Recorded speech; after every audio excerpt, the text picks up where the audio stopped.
Hello, everyone. Welcome back to another episode of the Centennial Conference Corner. My name is Amber Thomas, and today I am joined by Kathy Tierney, Director of Athletics for Bryn College. How are you doing today, Kathy? I'm doing great, Amber. It's great to see you. It's really great to have you. Thanks for having me. So you started off with 18 seasons at Lebanon Valley. Can you tell us a little bit about your journey to the AD seat? And did you always know that you wanted to be an athletic director? Did I always know I wanted to be an athletic director? No, absolutely not. I did not know. In fact, kind of graduating from college, I wasn't sure what I wanted to do with my career. I was really fortunate to have an opportunity to coach at Brown University right after college. But that wasn't a kind of an intentional move. It was more of a kind of an opportunity. I mean, I didn't want to pass it down. I was still really passionate about the sports that I played as a college athlete and felt that, well, this was a good opportunity. So I kind of went into that position, just really loving the sports that I played and not really sure if I was going to love coaching. I was really fortunate to have some wonderful mentors at Brown and was really able to learn a lot about coaching, the stuff on the field and away from the field. I learned a lot about recruiting, for instance, and realized pretty quickly that I had a passion for coaching. And, my dad always said, whatever you're going to do, you got to do something you love. So I was on my way then. Spent 4 years at Brown. And it couldn't have had a better experience. Just so many fantastic student athletes there, and what a great institution. So I was lucky to move on to Lebanon Valley and coached. I was the head coach of 2 sports and the senior women's administrator. And as I was thinking about talking with you today, I think that is the first time I really thought that Title IX had impacted me professionally. The NCAA had just designated the SWA as a way to get more women in administration, and it was a title that was given to me, I think. But really what was remarkable at the time that I arrived at Lev Val, it was one big conference that included all the Centennial schools. So I was part of a group of SWAs that represented all of the Centennial. Many of the Centennial schools had these kind of like hotshot, amazing women. So, Pete Hess at Swarthmore, Connie Kunda at Muhlenberg, Lois Bowers at Gettysburg, Carol Fritz at, McDaniel. I can go on and on.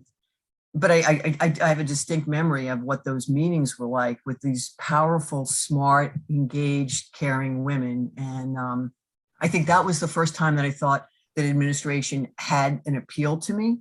But throughout my 18 years of coaching at Lebanon Valley, I was committed completely to coaching. I loved coaching. I loved everything about it except the recruiting towards the end. But I really, really loved the coaching. And I think Title IX provided an opportunity for me to move into the AD's position at Lebanon Valley, to be honest. I was fortunate to work again with some really great people there that gave me an opportunity to become the athletic director in 2000. And back then there weren't many women ADs, so Lev Val was certainly kind of ahead of the game in respect to that. And I can't say that I've looked back since. I miss coaching, but I really love the opportunity that the AD position has provided for me. So it wasn't an intentional journey, but there were definitely kind of stops during my career that I'm really grateful for the people that really kind of helped me think about ways that I can love the work I do even more. Yeah. Yeah. So I love how you talk about your journey in coaching and then administration. Are there any lessons that have stuck with you through your career?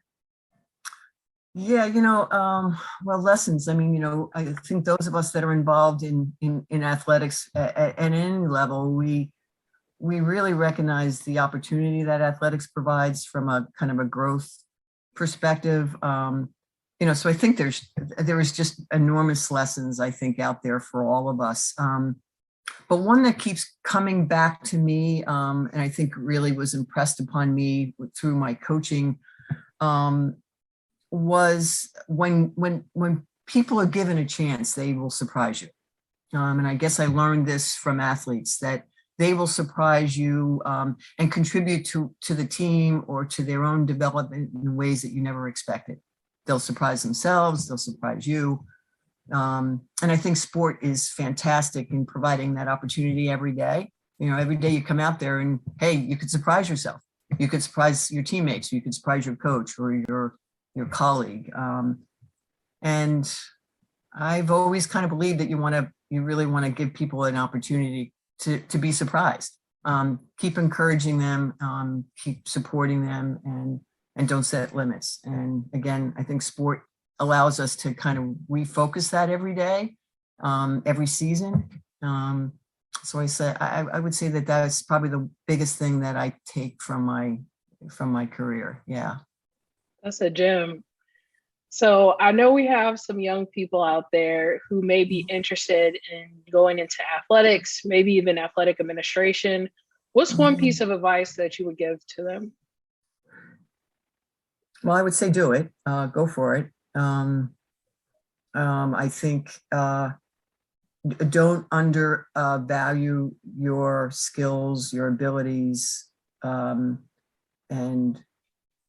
jump into spaces that you feel like you can make a difference, and find people that can support you, and don't be afraid to ask for that support. But most importantly, don't undervalue yourself. Don't be afraid to ask questions. Don't be afraid to listen. And I think from a practical point of view, don't be afraid to volunteer and work hard. And I think those are the things that are going to kind of help propel your career. I think it's really important that you love what you do and that you find joy in what you do. And I think connecting to that why, why do I want to do something, and does it connect to my own personal, my own personal story, I think is important. Absolutely. Yeah. So, I think sometimes I think young people put a lot of pressure on knowing where the end is.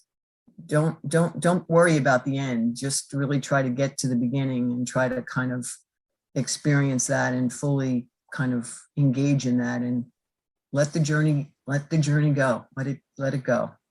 Because the journey's supposed to be the best part, right? That's what they say. Yeah. And as I think back to my career, I think it is the best part, but I don't think it's really hard to see that when you're in the middle of it, right? True. Very true. Yeah. So you already spoke to Title IX a little earlier, and this is a part of our 50th anniversary celebration for Title IX.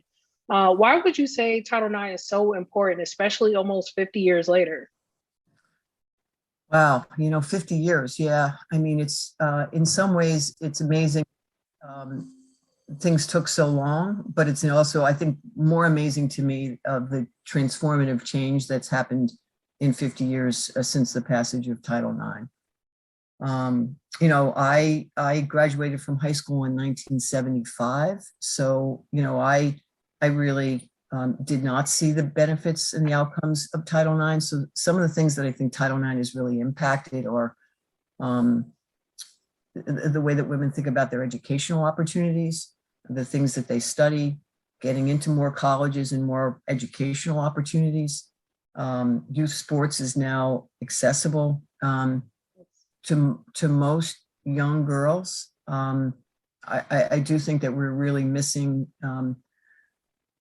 the opportunity to provide access and opportunity for those that come from underrepresented groups. I think we're seeing a really disparity in that area. There were no athletic scholarships, for instance, for women. So there was no sexual harassment protections before Title IX. So Title IX just has made a remarkable transformation in the 50 years. But there's so much more, I think, that needs to be done. We're not finished, so to speak. And at the forefront of my mind is this access to the educational opportunity of sport for all. And I think we've we've kind of limited that to the most privileged, to be honest. And I think that's a kind of a weakness. But there are other, there are other things around equal pay. And we're having the discussion now with the NCAA in terms of, quality of championships. So, I think there's still some things that are left undone, but it's certainly been a transformative piece of legislation that has impacted hundreds of thousands of people. I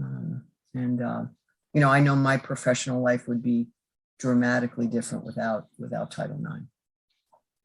I definitely look forward to seeing what will happen in the next 50 years. Yeah. And hopefully we'll see some of those changes that we would like to see. Yeah, absolutely. Love that, Amber. Absolutely. So before I let you go, we always have to do some rapid fire, fun, get to know you type questions.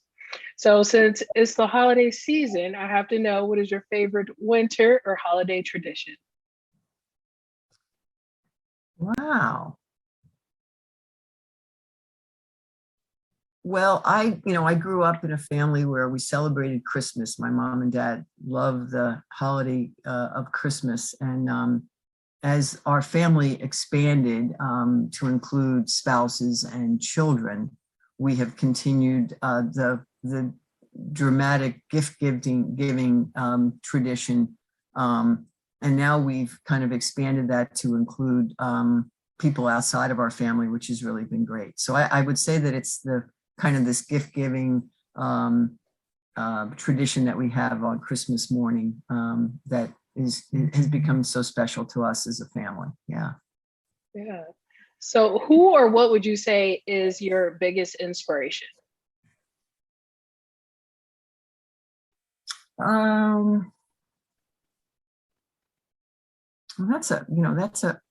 a question that, it really depends on day to day. I mean, I'm really fortunate to have, individuals that have really supported me and helped me along the way. But, I guess I find inspiration, as it comes every day. I just had lunch with Jen and Paul Shillingford last week, and that conversation inspired me for days and days, just how remarkable they are and what they've contributed to this world over decades. I would say student athletes inspire me a lot. We're at Bryn Mawr, our student athletes are finishing up exams, and I just, their ability to kind of balance all of the things that they're balancing in a really trying time. I think right now, that's kind of inspirational. Yeah. So, and then, the last thing of some of the people that I work with, I think it's not an easy time, and so all the student life people, I think, that are on campuses trying to support students through this tough time. I think they're just absolutely, like rock stars. They're rock stars. They're absolutely rock stars. But I would say, if I had to pick one, I would say student athletes. I would say our student athletes. And I think that's been what's been fun about being in the Centennial Conference, is just seeing so many talented and fantastic student athletes, and it's great to be around them day to day. Absolutely. So looking back over all your years in athletics, what has been your favorite sports memory? Wow.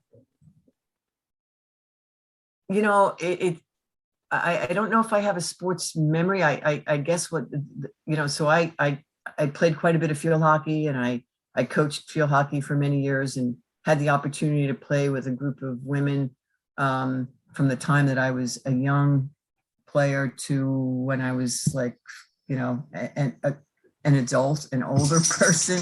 And just the experience of those friendships that I've had over a 25-year period of time, and kind of going through our kind of life's challenges with that group of women.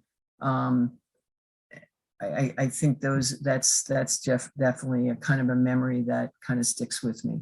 And so just really grateful for those relationships that came to me through a sport that I really cared about. Yes. Well, thank you, Kathy, for taking a couple minutes out of your day to chat with me. Sure, Amber, you're fantastic. Really enjoyed the conversation. Thanks so much. Thank you. Everyone, you can catch a new episode of the Centennial Conference Corner on Instagram, Twitter, and Facebook at Centennial Conf, and on our website, centennial.org. And until next time, see you later.